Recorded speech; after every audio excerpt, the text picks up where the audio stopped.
இச்சபோர்ட் சினிமாவில் இந்த வீடியோவில் நான் பார்க்க போகிற முடியும் பார்த்தீங்கன்னா பிக் பாஸ் சீசன் 8 இப்போ லைவ் ஸ்ட்ரீமிங்கில் வந்து பார்த்திங்கன்னா 2,00,000 பேர்கிட்ட வந்து பார்த்துக்கிட்டு இருக்காங்க. ஸோ எல்லாருமே வந்து அந்த லவ் ப்ரப்போசல் சீனுக்காக தான் வந்து காத்துட்ருக்காங்க போல். ஸோ காலையில் நடந்த ப்ரோமோ இப்போது வந்து பார்த்திங்கன்னா அந்த லவ் ப்ரப்போசல் சீனுக்கு முன்னாடி ஒரு முக்கியமான ஒரு விஷயம் வந்து நடக்குது. எல்லாருமே காலையிலே கொஷின் பண்ணிட்டு இருந்தாங்க, அப்பா அம்மா கிட்ட வந்து பெர்மிஷன் வாங்காமல் இஷ்டத்துக்கு ஒரு டிவியில் சொல்கிறாங்களே அப்படின்னு சொல்லிட்டு. இப்போது வந்து பார்த்திங்கன்னா அதுக்கு வந்து இப்போ அவங்க ஒரு ஆன்சர் கொடுக்குற விதமாக கேமரா கிட்ட போய் வந்து சொல்கிறாங்க. ஸோ இந்த மாதிரி அப்பா அம்மா நான் இப்போது இந்த வீட்டில் நான் ஒரு விஷயம் பண்ண போகிறேன். ஆல்ரெடி வந்து விஷ்ணு வந்து எனக்கு பிடிக்கும் அப்படின்னு சொல்லி உங்கள் 2 பேர்ட்டையும் வந்து நான் சொல்லியிருக்கேன். ஸோ இப்போது இந்த ஒரு மொமெண்ட்டில் எனக்கு ஒரு மாதிரி ஹாப்பி ஃபீலிங்காக இருக்குது. இந்த இடத்துல வச்சு நான் ப்ரப்போஸ் பண்ணால் அது நல்லாயிருக்கும் அப்படிங்கிற மாதிரி எனக்கு தோணுது.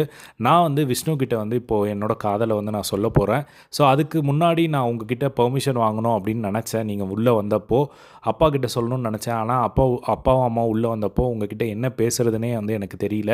ரொம்ப நர்வஸாக வந்து இருந்தது. ஸோ அதனால் எனக்கு வந்து அப்போது உங்ககிட்ட வந்து டைரெக்டாக வந்து சொல்ல முடியல. ஸோ நான் அந்த ஒரு விஷயத்தை இங்கே வந்து பண்ண போகிறேன். ஸோ எனக்கு அது இங்கே ப்ரப்போஸ் பண்ணால் அது கரெக்டாக இருக்குமோ அப்படிங்கிற மாதிரி வந்து எனக்கு தோணுது.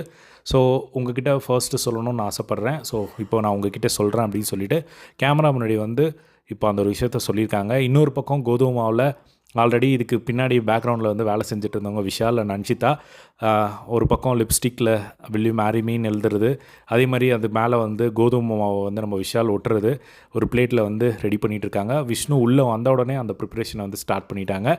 ஸோ இப்போ அதை வந்து இன்னும் கொஞ்சம் நேரத்தில் எக்ஸிக்யூட் பண்ண போகிறாங்க. ஸோ வெயிட் பண்ணி வந்து பார்க்கலாம் அது எப்படி போகுது அப்படின்னு சொல்லிட்டு. ஸோ இதே மாதிரி பிக் பாஸ் லைவ் அப்டேட்ஸ் தெரிஞ்சுக்க நம்மளோட சேனலை சப்ஸ்கிரைப் பண்ணி சப்போர்ட் பண்ணுங்கள். தேங்க்ஸ் ஃபார் வாட்சிங்.